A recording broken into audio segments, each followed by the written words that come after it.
people, this is Advocate Vishishta Nayak and I welcome you all to the channel of Yes Academy. आज हम discuss करने वाले हैं NMIMS में अगर आपको लॉ करना है या लॉ एंट्रेंस एग्जाम देना है तो इसके डिटेल्स क्या क्या हैं, क्या क्या चीज़ें जानना आपके लिए इंपॉर्टेंट है। सबसे पहले स्टार्टिंग विथ कि ये किस टाइप के कोर्सेज ऑफर करते हैं, तो ये दो कोर्सेज ऑफर करते हैं जो कि है BA LLB as well as BBA LLB। ठीक है, तो ये फुल टाइम लॉ कोर्सेज ही ऑफर करते हैं। They do not offer 3 year LLB courses, BA LLB as well as BBA LLB। अच्छा, अगर हम ये बात करें कि मैम BA करना चाहिए LLB या BBA LLB करना चाहिए, तो honestly it does not matter. But फिर भी अगर आपको बहुत ज़्यादा डिटेल ओरिएंटेड होकर बहुत ज़्यादा दिमाग लगा के अगर करना है तो if you had a commerce background 11th-12th में you could go for a BBA LLB।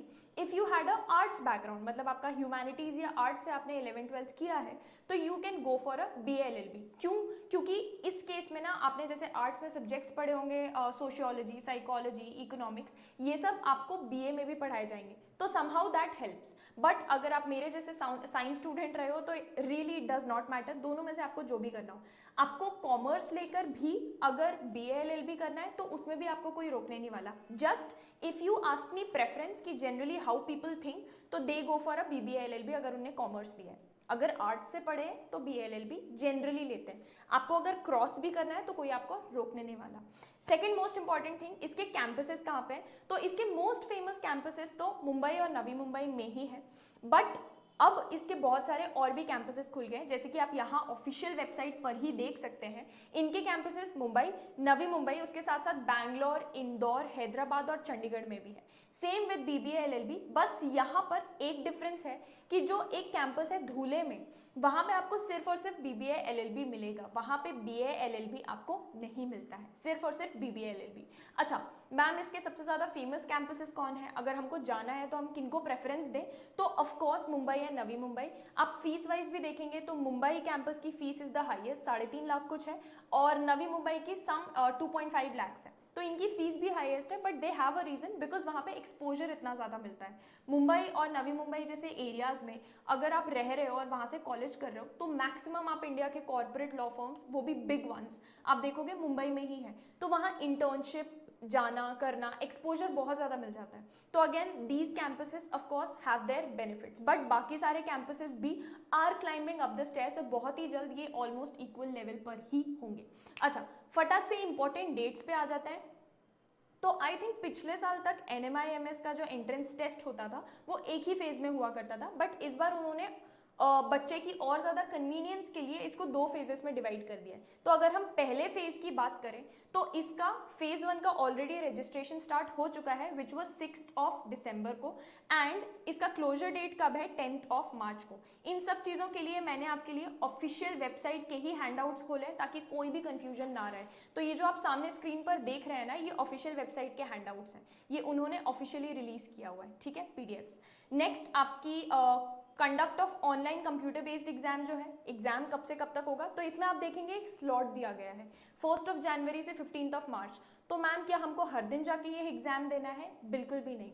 आप इनफैक्ट अपने कन्वीनियंस के हिसाब से इन पूरे गिवन स्लॉट में से एक डेट को चूज करके उस दिन एग्जाम दे सकते हैं। तो this has been made very very convenient for the student.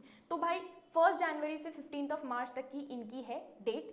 दूसरा, counselling call letter for engineering, तो हमारे यहाँ पे कौन से इंपॉर्टेंट है, मेरिट लिस्ट हमारे NMIMS LAT candidates, because we are talking about law entrance. ठीक है, तो हमारे लिए 5th पॉइंट इंपॉर्टेंट है, हमारे लिए इंपॉर्टेंट डेट है 4 अप्रैल, जब हमारा रिजल्ट निकल कर आएगा, और उसके हिसाब से अलग अलग शहरों में अलग अलग काउंसलिंग के राउंड्स चलेंगे। जैसे कि आप यहाँ देख सकते हैं कि इंदौर, हैदराबाद और चंडीगढ़ कैंपसेस की जो डेट है काउंसलिंग राउंड की, वो है 6 अप्रैल।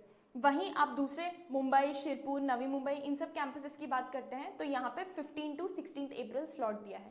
This is about phase 1। एक और फेज में भी ये एग्जाम कंडक्ट कराने वाले हैं। बाय चांस आप पहले वाले फेज में नहीं दे पाते हो या किसी कारण से आपके दूसरे एग्जाम से दूसरे कमिटमेंट्स हैं, तो दूसरा एक एग्जामिनेशन का फेज उन्होंने अगेन इस बार चालू किया है, जिसमें कि रजिस्ट्रेशन डेट स्टार्ट है 11 मार्च से और जिसकी एंड डेट है 20 मई।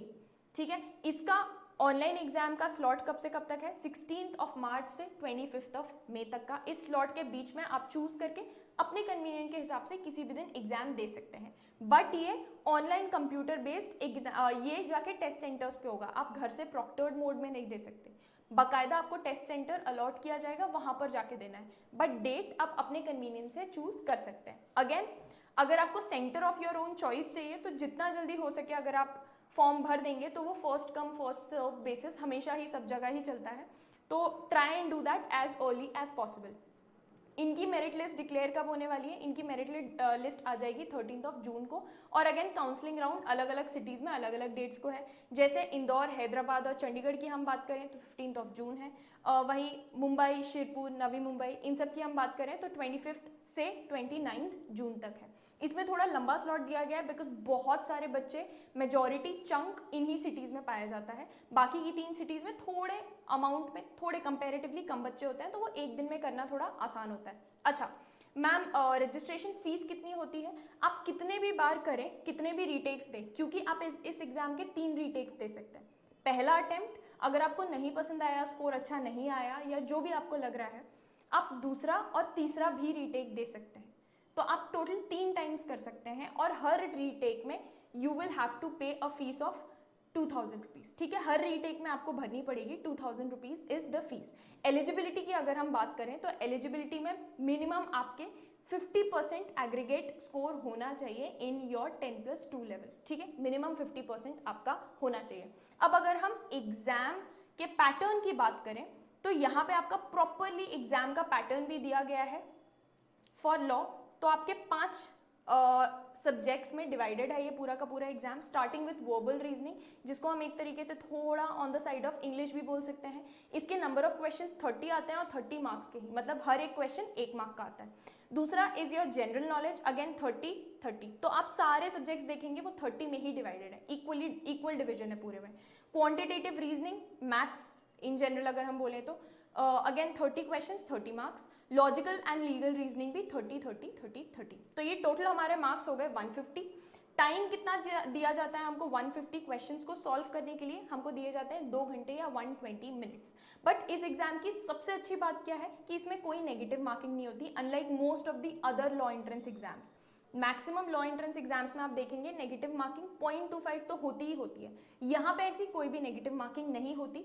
तो अगर आप एग्जाम दें तो ट्राई करें कि पूरा का पूरा अटेम्प्ट करके आए। भले ही किसी क्वेश्चन में आपको डाउट है, भले ही किसी क्वेश्चन में आपको लग रहा है कि शायद ये नहीं या आंसर नहीं आता, स्टिल पूरा अटेम्प्ट करके आए, क्योंकि कोई नेगेटिव मार्किंग नहीं है। सही होगा तो हमारा मार्क्स आएगा, नहीं होगा तो मार्क्स कटने भी नहीं वाला। ठीक है, and this was all about कि आपको फॉर्म में कैसे भरना है, किस तरीके से फेजेस में एग्जाम देना है। And NMIMS is an emerging college, काफ़ी सालों से इनफैक्ट इस्टेब्लिश्ड भी है, दे have a really good reputation.